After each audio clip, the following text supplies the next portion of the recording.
my father being an alcoholic, he fell and he bled to death with everyone else downstairs wondering what's taking Paul so long.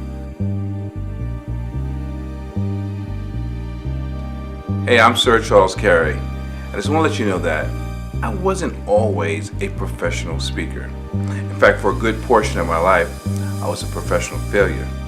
So I want to share some stories with you that will help you grow, help you in the know, and help you understand that you too can overcome your circumstances and be so much more, so much better than maybe you are today. So I want you to sit back, relax, and enjoy.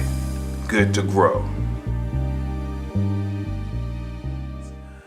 My father was murdered in 1968, and he was murdered by a rumor. My father was an entrepreneur, and he had different ventures in his lifetime, and he tried different things. And one thing he would do would, rent some of the rooms in his house. He had a brownstone in Washington, D.C., and he had a roomer or a tenant, basically, that would not pay his rent or would not pay his rent on time. And on Fridays, my family would get together and go in the basement and play cards like most people did back in the day. They gambled, smoked cigarettes, make all kinds of noise. My family, they even wrestled. But Friday was the big day. Bring over some beer and some liquor, and they just have a good old time. As the story was told to me that my father came upstairs to go to the bathroom, and the renter happened to be coming in or either going out, and my dad confronted him about paying his rent, and my dad was intoxicated, and the renter stabbed my father. He stabbed him in his kidneys. And I don't know if my father was trying to get away or if he just intentionally stabbed him there, but my father being an alcoholic, he fell and he bled to death with everyone else downstairs wondering what's taking Paul so long. And he was found, bleeding to death, or he had bled to death on that ground floor level on Irving Street, where our family lived at the time.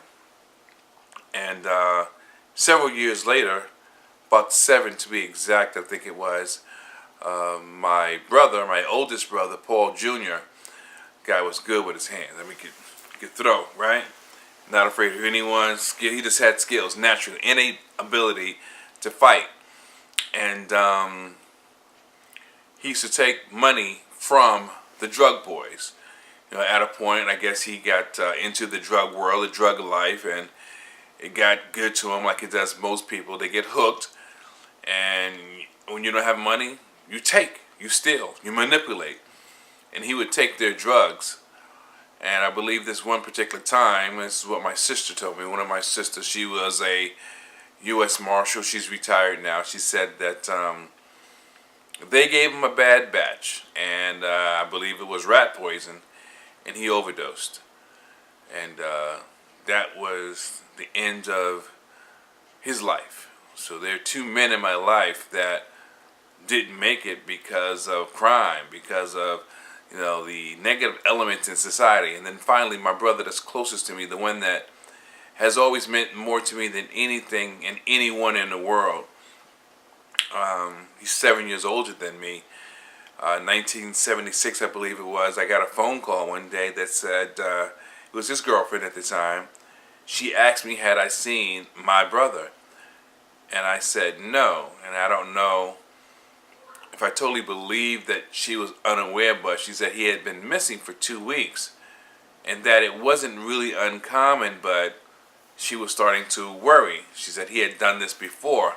When I decided and realized that I needed to change my lifestyle, it was a rude awakening because I realized that all the men in my family died, were murdered, disappeared, and I'm next. So what are you going to do? What was I actually going to do? Having a son of my own, it just made me realize now is the time, and the time is now.